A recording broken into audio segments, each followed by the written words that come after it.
La prise de la capitale ne serait maintenant qu'une question d'heure.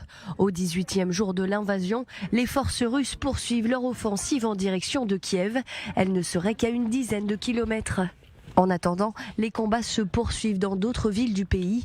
Ce dimanche, une base militaire située dans la région de Lviv à l'ouest de l'Ukraine, près de la frontière polonaise, a été visée dans un bombardement par les forces russes.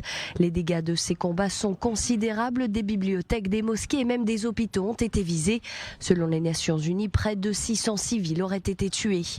Kiev assure que le maire de la ville de Melitopol dans le sud du pays a été enlevé par les soldats russes.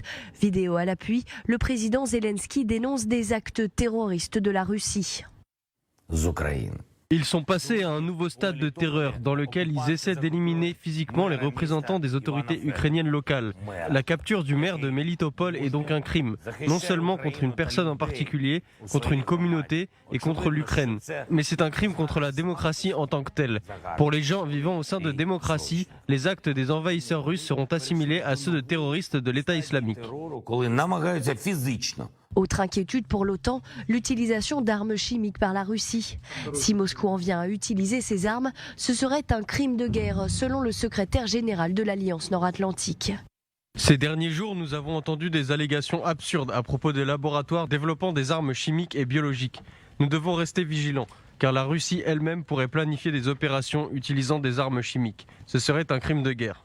La ville de Mariupol est, elle, toujours assiégée. Des milliers de civils espèrent l'arrivée d'un convoi d'aide humanitaire. La situation sur place est jugée dramatique selon Médecins sans frontières, la population étant privée d'eau, de gaz, d'électricité et de communication. Mais pour Moscou, Kiev serait responsable de cette situation. À la suite de ces actions criminelles et traîtres des autorités ukrainiennes, principalement à l'égard de leur propre peuple, la population civile est contrainte de survivre dans des conditions inhumaines, sans chauffage, sans électricité, sans approvisionnement en eau, sans nourriture ni médicaments.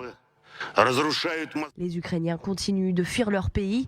Depuis le début du conflit, le 24 février dernier, plus de 2,6 millions de personnes seraient déjà parties d'Ukraine. 2 millions d'autres seraient déplacées à l'intérieur du pays.